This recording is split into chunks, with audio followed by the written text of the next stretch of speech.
성경의 주제는 뭐 여러 가지 있을 수 있겠지만 하나님 나라가 성경의 핵심 주제입니다. 그래서 교회 다니고 예수 믿고 신앙생활 하는데 우리가 처음에는 그냥 나의 마음의 평안을 얻기 위해서 혹은 나의 질병을 고치기 위해서 가정에 어려움이 있어서 그렇게 교회에 올 수 있습니다. 그렇게 오는 것이 뭐 잘못되었다고 할 수 없지만 그것만 있으면 잘못된 것입니다.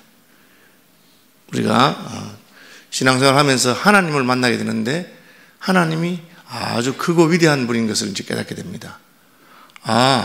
그냥 하나님이 내 병을 좀 고쳐주시거나 내 재정 문제를 해결해 주시거나 하는 그런 정도의 분이 아니고 이 우주와 만유를 통치하시는 분이시구나 하는 것을 깨닫게 됩니다.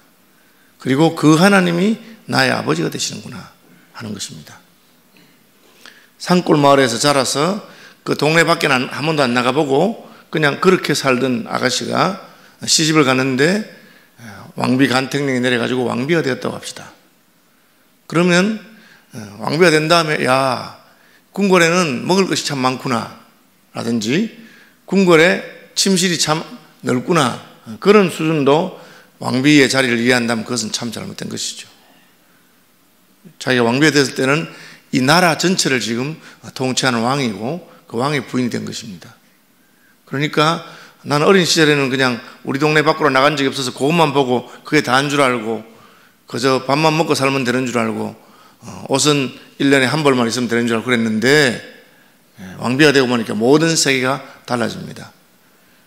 왜? 자기 남편이 왕이기 때문에 그리고 그 왕은 한 나라를 통치하는 분이기 때문에 그렇습니다. 하나님은 어떠하십니까? 하나님은 이 우주와 만유를 통치하시는 분이십니다. 그렇게 크신 분이 우리같이 작은 존재에게 관심을 기울이는 게 신기한 일이지만 하나님 그렇게 우리를 사랑하셔서 우리를 구원하시고 그냥 단순히 우리를 구원해서 뭐 그냥 살리는 정도가 아니고 하나님의 자녀를 삼으시고 그리고 하나님의 통치에 동참하게 하는 것입니다. 그것을 나라라고 합니다. 하나님의 나라라고 하는 것은 크지요. 미국을 한마디로 말해보라. 그러니까 그 답은 미국은 한마디로 말해서 한마디로 말할 수 없는 나라다. 그렇게 말하는 걸 들었습니다. 왜? 나라가 크고 인종도 다양하고 하니까 한마디로 말할 수 없다는 거죠. 중국도 큰 나라죠. 그래서 중국을 차이나라고 합니다. 그 말은 차이가 난다 그런 뜻이랍니다. 그래서 다 너무 크니까 차이가 난다는 거죠. 한마디로 말할 수 없는 것입니다. 저는 신앙생활 하면서 이것을 깨달을 때 굉장히 충격이었습니다. 큰 무슨 바위 뒤에 무슨 꼬리가 하나 딱 나와 있어서 쥐꼬리인 줄 알고 잡아 당겼더니만은 그 쥐가 아니고 공룡이 그냥 큰 놈이 나오면서 누가 내 꼬리 당기느냐 하는 것을 느끼는 것처럼 그런 것입니다. 많은 사람들이 이처럼 하나님의 나라가 크고 위대하지만 그 일부분만 보고 꼬리만 보고 있다가 그 뒤에 점점점 큰 게 달려있는 걸 보고 깜짝 놀라게 된 일이 있습니다. 하나님의 나라는 그와 같습니다. 모세가 애굽의 바로를 찾아갔을 때 바로는 웃기는 이 할아버지 영감쟁이가 40년 전에 도망갔던 놈이 와서 그냥 무슨 얼토당토 하는 이야기를 하면서 노예 200만 명을 다 해방시켜주라고 그렇게 말하니까 이게 말이 안 되는 거죠. 그런데 모세만 본 것이죠. 모세 뒤에 누가 있습니까? 크시고 위대하신 하나님이 계신 것입니다. 바로는 그걸 못 보니까 모세를 우습게 생각하면서 야 가라고. 그러니까 모세가 하나씩 내놓기 시작합니다. 처음에 뭘 내놓습니까? 지팡이를 던지니까 뱀이 됩니다. 그러니까 바로가 놀랐겠죠. 저 할아버지 영감쟁이가 뭐 전리하니까. 그렇지만 자기는 애굽의 황제입니다. 그 정도는 우리도 할 수 있어 하고는 자기의 술객들을 통해서 합니다. 그런데 그 할아버지 뱀이 자기 술객들의 뱀을 다 잡아먹었어요. 그래도 뭐 괜찮다고 생각했습니다. 그 다음에 어떻게 됩니까? 나일강이 피로 변합니다. 나일강은 애굽의 젖줄이고 애굽 사람들은 나일강을 신으로 섬겼습니다. 그 나일강이 피로 변합니다. 약간 뜨끔합니다. 그렇지만 그건 우리도 할 수 있어.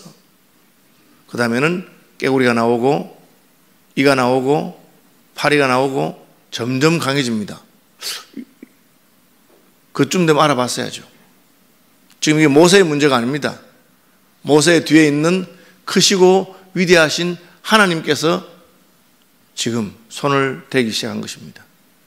그 쭈움에서 알아보고 항복했으면 바로는 살아남았고 그 왕조도 살아남았을 것입니다. 끝까지 까불다가 나중에는 아들이 죽고 나라가 망하고 그렇게 합니다. 아들이 죽은 다음에도 너무 분하니까 대들다가 홍해에 자기의 군대가 다 몰살당하는 것까지 가버립니다. 지금 뭘 모른 것입니까? 지금 하나님께서 얼마나 크고 위대하시고 그 앞에 그냥 영감 하나만 본 것이죠. 웬들어간 영감이 와 있는데 그 뒤에 누가 있습니까? 하나님께서 계시는 것입니다. 예수님이 오셨을 때도 똑같은 말을 합니다. 하나님의 나라가 임하였느니라.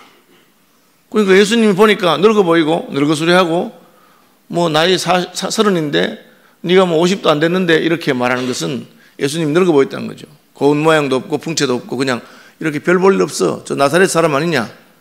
목수 요셉의 아들 아니냐? 뭐 저기 무슨 하겠느냐? 공부도 안 했다면서 그런 식으로 합니다. 그 예수님의 육체만 보고 하나님의 아들이 사람이 되신 것을 알지 못하는 것이죠. 그러니까 예수님께서 표적과 기사를 행하기 시작합니다. 보리떡 5개로 5,000명이 먹습니다. 있을 수 없는 일이잖아요. 소경이 보고 안전뱅이가 일어나고 가난한 자에게 복음이 전파되기 시작합니다. 뭡니까? 하나님의 나라가 임한 것입니다. 여러분, 내가 경험하는 수준으로 하나님의 나라를 축소하면 안 됩니다. 내가 보고 있는 것이 다가 아닙니다. 그래서 여기 서 있는 사람 중에는 죽기 전에 하나님의 나라가 권능으로 임하는 것을 볼 자들도 있느니라. 그걸 볼 때마다 우리는 놀라게 됩니다. 와, 하나님 크신 분이시구나. 하나님 위대하신 분이구나. 그러면 그때부터 하나님을 찬송하게 됩니다. 이 하나님 나라가 권능으로 임하는 것을 우리가 어떻게 봅니까? 한번 따라합시다. 믿음으로 보는 것입니다. 믿음은 바라는 것들의 실상이요 보지 못하는 것들의 증거니 선진들이 이뤄서 증거를 얻었느니라. 믿음으로 이 모든 세계가 하나님의 말씀으로 지어진 줄 우리가 아느니 보이는 것은 나타난 것으로 말미암아 되어진 것이 아니니라. 믿음이 무엇입니까? 보이는 것의 배후에 보이지 않는 세계가 있는 것을 보는 것입니다. 보이는 것은 현상입니다. 그러나 하나님은 그것은 실상이 아니고 허상이라고 합니다. 실상은 그 보이는 것의 배후에 있는 하나님께서 주관하는 것입니다. 오늘날 무엇이 이 세계와 우주와 역사를 주관하느냐? 북한에서는 인간의 주체의식이 그걸 주장한다고 합니다. 주체사상입니다. 상당한 사상입니다. 그게. 그걸 뒤집으면 인본주의죠. 사람이 한다는 것입니다. 우리는 무엇이라고 말합니까? 사람이 아니라 하나님께서 이 모든 것을 통치하는 것입니다. 좀 소박한 말투로 표현되긴 했지만 옛날에 우리 믿음의 선배들이 기도할 때 인간의 생사, 화복을 주관하시는 하나님, 그 말의 배후에는 하나님이 이 모든 세계의 배후에 계시면서 이 모든 것을 주장하신다는 것입니다. 여러분 이것을 믿으시길 바랍니다.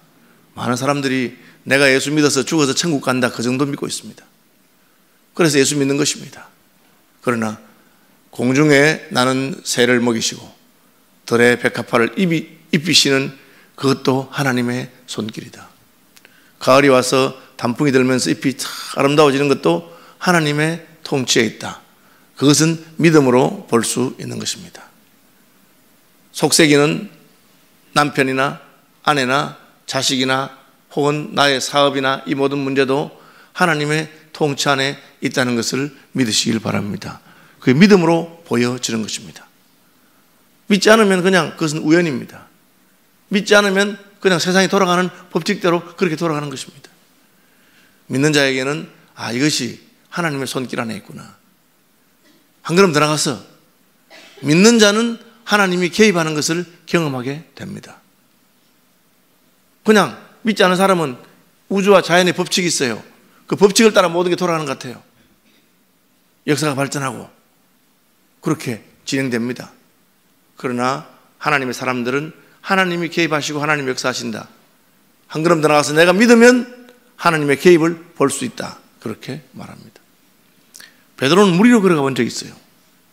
예수님이 무리로 걸어가는 우리에게 됩니다. 베드로도 무리로 걸어갔어요. 왜? 예수님이 걸어오라 했으니까. 갈릴리 바다를 가는데 풍랑 가운데 두려워하는데 웬 사람이 바다 위로 걸어온단 말이에요. 얼마나 놀랐겠어요. 유령이다. 그런데 예수님이 나다 두려워하지 말아라.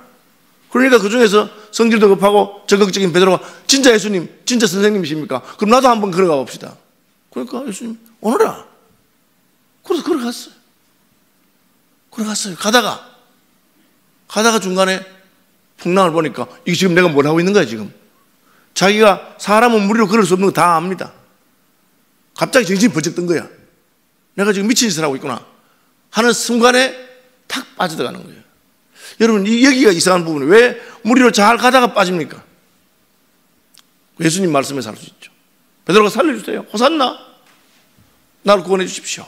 그러니까 예수님이 손을 잡아서 탁 일으키면서 믿음이 적은 자여 왜 의심하였느냐. 믿음이 적은 자여 왜 의심하였느냐. 여러분 요 부분이 우리 오늘 아침에 제가 도전하고 싶은 변곡점입니다. 무엇입니까? 하나님의 역사는 믿는 자에게 경험이 되는 것입니다. 하나님의 나라가 권능으로 임하는 것을 믿는 자는 보게 됩니다. 저는 여러분이 믿음으로 말미암아 하나님의 통치가 여러분의 삶 가운데 임하는 것을 보게 되기를 축복합니다. 믿음은 봅니다. 못 믿으면 못 봅니다. 성경의 요절이 뭡니까? 요한복음 3장 16절 하나님이 세상을 이처럼 사랑하사 독생자를 주셨으니. 하나님이 우리를 사랑하셔서 자기 아들을 주셨어요. 그 말은 아들과 함께 모든 것을 줬다는 뜻이에요. 아들을 아끼지 아니하시고 우리에게 주신 분이 아들과 함께 모든 것을 선물로 주시지 않겠느냐. 은도 내 것이요 금도 내 것이라. 속지 말라. 모든 좋은 것은 위로부터 빛들의 아버지께로부터 내려오느니라. 우리가 하나님을 아버지로 모셨다 할 때 그것은 모든 것을 가졌다는 뜻입니다. 사실은. 그렇죠. 그런데 왜 하나님이 세상을 이처럼 사랑하사 독생자를 주셨습니다. 그 다음 말이 뭡니까? 이는 오만 때만 사람 다 구원 얻게 하려 함이라. 그래야 될 거 아니에요. 하나님이 자기 아들을 주셨으니까 누구든지 다 구원 얻게 하려 함이라. 그렇게 되는데 그렇게 돼 있잖아요. 이는 저를 뭐하는 자마다 믿는 자마다 멸망치 않대. 저는 그 말씀이 참 이상한 말씀이에요. 그러나 그것이 하나님 말씀입니다. 왜 그렇게 했는지는 몰라. 그렇지만 하나님이 세상을 사랑해서 우리를 구원하기 위해서 자기 아들을 보내시고 그 아들을 십자가에 못 박혀 죽어서 우리 죄값을 치렀음에도 불구하고 믿는 자만 영생을 얻는 것을 기억하시길 바랍니다. 안 믿으면 그 영생 얻지. 우리가 왜 전도합니까? 하나님이 그 사람들을 안 사랑합니까? 하나님 그 사람 사랑합니다. 그럼에도 불구하고 그 사람들이 믿지 아니하면 구원을 얻지 못해요. 나사로의 누이들이 뭐라 합니까? 예수님 왜 이제 오셨습니까? 좀 일찍 오시지. 우리 오라버니가 죽었습니다. 예수님 뭐라 하십니까? 나는 부활이요 생명이니 나를 믿는 자는 죽어도 살겠고 그러니까 믿지요. 예수님 다시 재림하실 때야 살겠지요. 지금 산대. 내가 믿으면 하나님의 영광을 보리라. 그렇게 말씀하셨어요. 여러분 한번 따라합시다. 믿으면 하나님의 영광을 보리라. 하나님의 능력이 없는 것이 아닙니다. 하나님은 능력으로 천지 만물을 창조하시고 우리를 사랑하셔서 자기 아들을 보내셨습니다. 그런데 믿는 자만이 그것을 경험합니다. 여러분 믿음이 수준이 동일한 게 아니에요. 믿음에서 믿음으로 믿음에 이르게 한다 그랬어요. 교회 나오는 분들 가운데 어떤 분들은 아직도 구원에 대한 온전한 믿음이 없는 사람이 있어요. 내가 죽으면 천국 갈까? 그래서 구원에 대한 도리를 잘 배우면 내가 예수 믿어서 지금 죽어도 천국 가는구나. 그 정도는 믿는 사람이 있어요. 죽으면 천국 가지만 지금 나의 이 삶의 영역 가운데서는 하나님께서 통치하시고 개입하시고 역사하시는가, 그건 잘 못 믿는 분이 있어요. 여러분의 믿음이 확장되면 하나님의 나라가 점점 더 크고 강하고 놀랍게 역사하게 됩니다. 그럼 긍정적인 것도 마찬가지, 부정적인 마찬가지예요. 바로는 부정적으로 안 믿은 거야. 저기 영감쟁이가 와서 해봤자 그거 어떻게 하겠냐. 그러니까 하나님께서 점점 더 세게 나오는 거예요. 그렇게 그렇게 세게 나올 줄 몰랐지. 자기 나라가 그 할아버지 말 한마디에 망할 줄 어떻게 알았겠습니까? 믿음이 없으니까 하나님 앞에 까본 거죠. 긍정적으로도 마찬가지입니다. 긍정적으로도 주를 믿고 따라가면 어디까지 갑니까? 물에 빠졌던 그 베드로가 뭘 하는지 아세요? 은과 금은 내게 없거니와 내게 있는 것으로 내게 주노니 곧 나사렛 예수 그리스도의 이름으로 일어나 걸어라. 그런 거예요. 어디서 달라졌습니까? 베드로의 믿음이 달라진 것이죠. 베드로가 성령 받고 이제는 내게 있는 예수가, 그 예수의 이름이 이런 능력이 있는 분이구나. 그걸 믿게 된 것이죠. 그러니까 전에는 무리로 좀 걸어가다가도 풍랑만 보고는 퍼져버려요. 나중에 베드로 어떻게 됩니까? 죽음 앞에서 두려워하지 않습니다. 십자가를 지고 죽습니다. 거꾸로 죽여달라 하죠. 교회사의 전성에 따르면 내가 따르는 주님이 십자가에 달리는데 내가 어떻게 같이 달리겠냐. 나는 그냥 거꾸로 박아주라고. 그런 믿음의 사람이 됩니다. 그러니까 주님께서 말씀하신 그대로 너는 반석이라. 내가 이 반석 위에 교회를 세우겠다.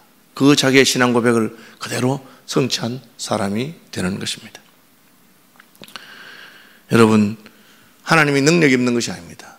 우리에게 약속의 말씀을 믿는 믿음이 없는 것입니다. 그럼 믿음이 어떻게 생기느냐? 데렉 프린스라고 영국에서 유명한 세계적인 설교자이고 부흥사가 있었습니다. 그분이 1차 세계대전 전에 캠브리지 대학의 교수로 있었는데 전쟁이 나서 영국은 전쟁이 나고 하면은 교수나 귀족들이나 이런 사람이 먼저 갑니다. 그게 노블리스 오블리제라고. 그래서 아직까지도 그 왕이 있고 귀족이 있잖아요. 그래도 백성들이 싫어하지 않아요. 그분들이 먼저 동네 어려움이 있으면 자기 돈 내놓고 하기 때문에.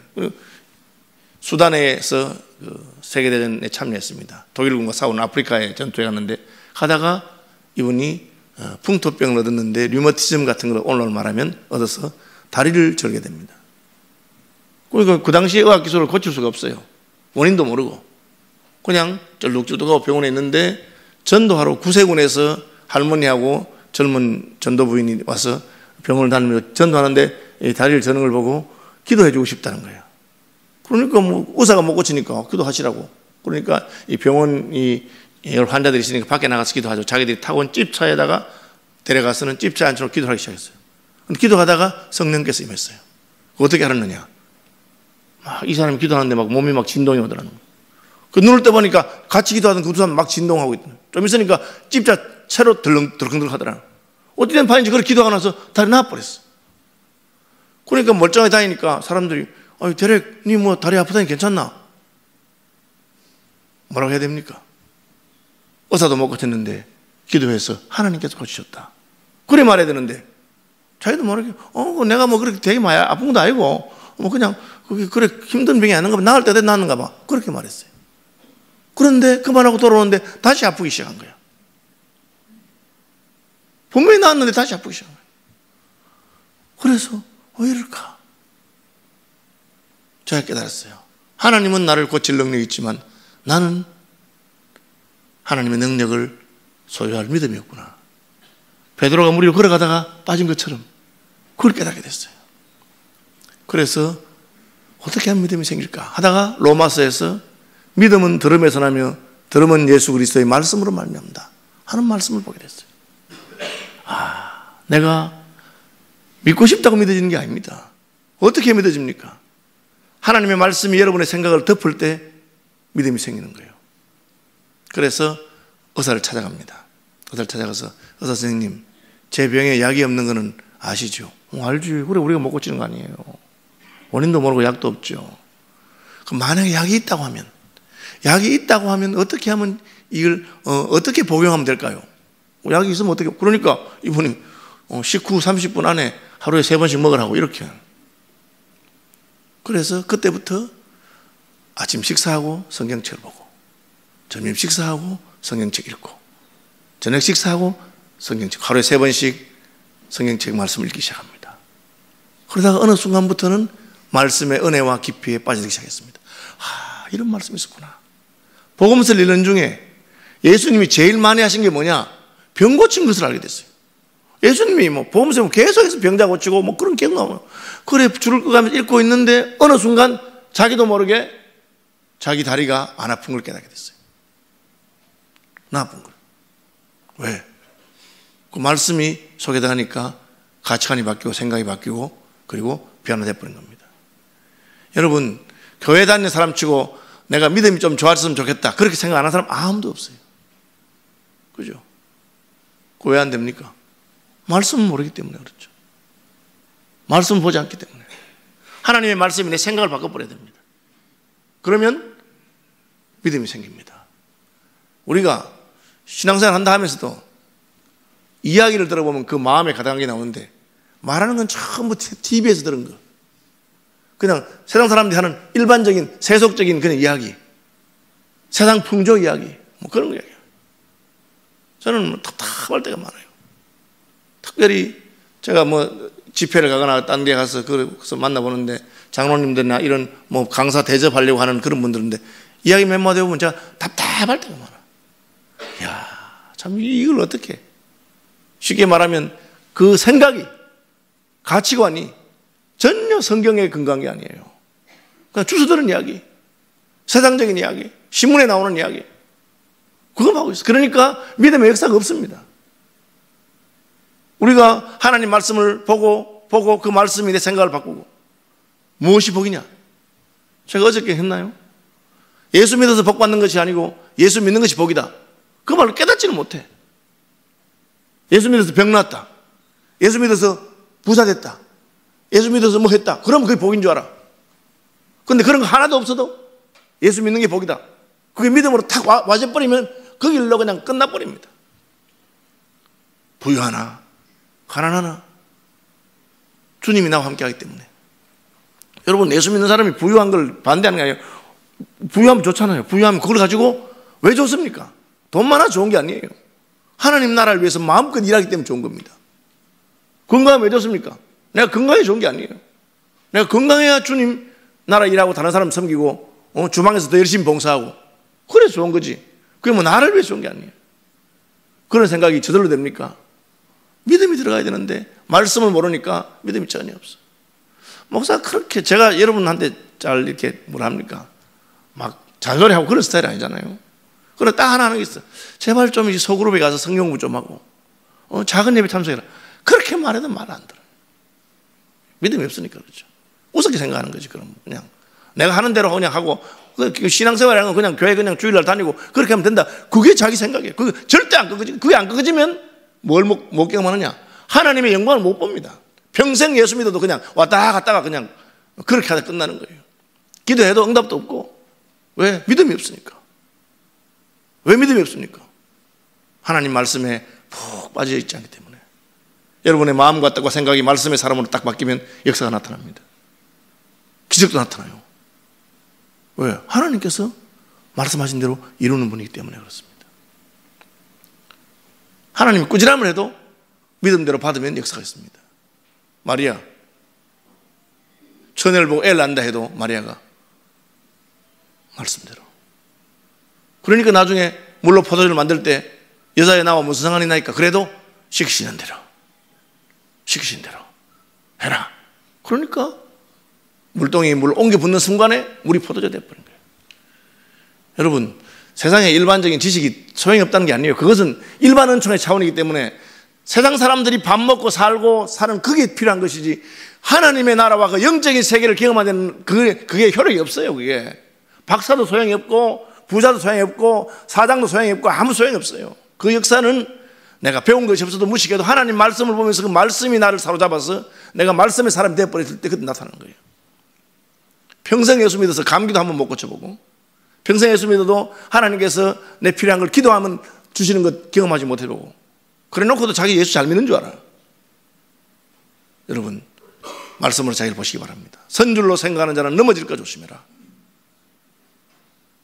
내가 다른 사람에게 복음을 전한 다음에 내가 버림받을까 두렵다. 얼마나 놀랍고 도전적이고 우리를 흔드는 말씀이 있는지 몰라요. 그 말씀 앞에 울고 애통하고 그 말씀 앞에 자기를 굴복시키고. 그래서 여러분 한 사람 한 사람에게 서울시민교회에 하나님의 큰 권능의 나라가 임하시기를 축복합니다.